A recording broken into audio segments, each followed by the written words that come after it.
HOOK, the mystery no one explains every year. Your money quietly shrinks. Not because you spent it, not because you made bad choices, but because the system expects it to lose value. Here's the real mystery. If inflation hurts almost everyone, why does it never stop? Why do governments warn about it, yet design policies that guarantee it? And most importantly, who always wins when money becomes weaker? This isn't an accident. It's not bad luck, and it's not just how economics works.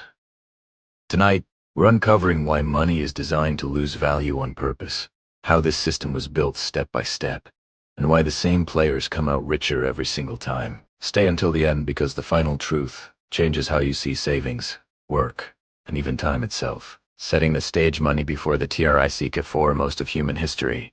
Money wasn't supposed to lose value. Gold, silver, grain, land, these were stores of wealth because they were scarce. You couldn't print more gold.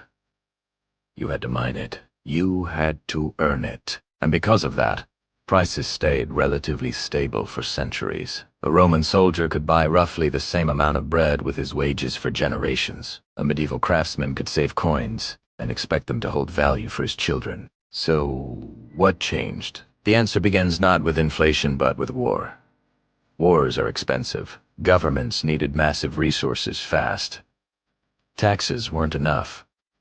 Borrowing was slow. So rulers discovered a shortcut: reduce the value of money instead of raising taxes. Roman emperors began diluting silver coins with cheaper metals. The coins looked the same but bought less. That was one of the earliest forms of inflation. People didn't immediately notice. And that's the key. Origins: the birth of controlled money. Why fast forward to the rise of nation-states and modern banking. In the 17th and 18th centuries, governments partnered with private banks. The deal was simple. Banks lend money to governments. Governments grant banks special privileges.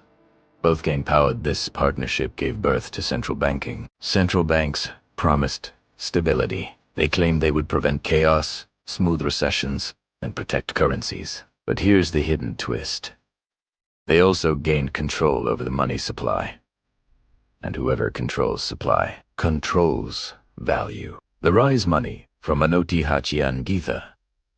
Real transformation came with fractional reserve banking. Banks realized they didn't need to hold all the money they lent. If only a fraction of depositors withdrew cash at any time, banks could lend out far more than they actually had. Money stopped being a thing and became an entry on a ledger. Then came the final shift. In 1971, the United States abandoned the gold standard. Money was no longer tied to anything physical. It was backed by confidence, law, and force. From that moment on, money could be created endlessly. And when money becomes unlimited, value must fall. The breaking point: inflation as a fait d'archi, is the part most people never hear. Inflation isn't always a failure. Often, it's a policy choice. Why? Because inflation quietly solves problems governments can't fix openly. It reduces the real value of debt. It increases tax revenue without raising rates. It pushes people to spend instead of survive. A government owes trillions. Inflation erodes that debt over time. They pay back loans with weaker money. Who loses? Savers? Workers? Fixed-income households? Who wins? Borrowers? Asset owners? Governments? Inflation is a hidden tax one you don't vote on. Fallout: who always wins? Let's follow because when new money is created, it doesn't reach everyone equally. It enters the system through banks, financial markets, government contracts. Those closest to the source spend first before prices rise. By the time wages adjust, prices are already higher. This phenomenon is known as the Cantillon effect. Result: asset prices soar, stocks inflate, real estate explodes. Those who own assets get richer. Those who rely on wages fall behind. This isn't theory. It's historical pattern. Failed fixes: why nothing ever changes. Governments try price controls. They try interest rate hikes. They promise reform. But every fix avoids the core issue: money creation itself. Why? Because stopping inflation would require spending cuts, debt defaults, political pain. Inflation is easier, slower, less visible, and most people blame corporations, markets, or each other, never the structure. Modern parallels history repeating in real timilok. Around today, global debt at historic highs, central banks printing trillions assets, disconnecting from reality.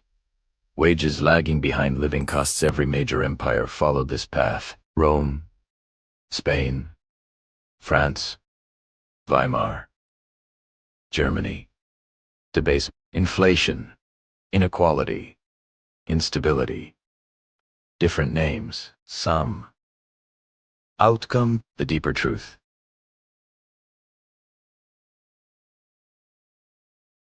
Money and me, here's the most uncomfortable realization.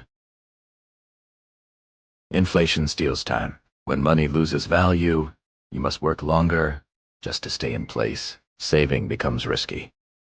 Planning becomes harder. Dependence increases. That's not random. A system that weakens money strengthens control. 3. Clear. TAK2A was first. Money losing value isn't accidental, it's engineered. Second, those closest to money creation always win. Third, inflation rewards debt and punishes discipline. Final warning and open question: if money keeps losing value and debt keeps growing and control keeps concentrating, what happens when trust finally breaks? And when it does, what will still hold value? Call to SI. The ONF. This video changed how you see money. Subscribe to Credit Clever. We don't chase trends here. We expose systems. Like the video. Share it with someone still blaming prices instead of policy, and comment below. What do you think money will become next? Because history doesn't repeat loudly. It repeats quietly.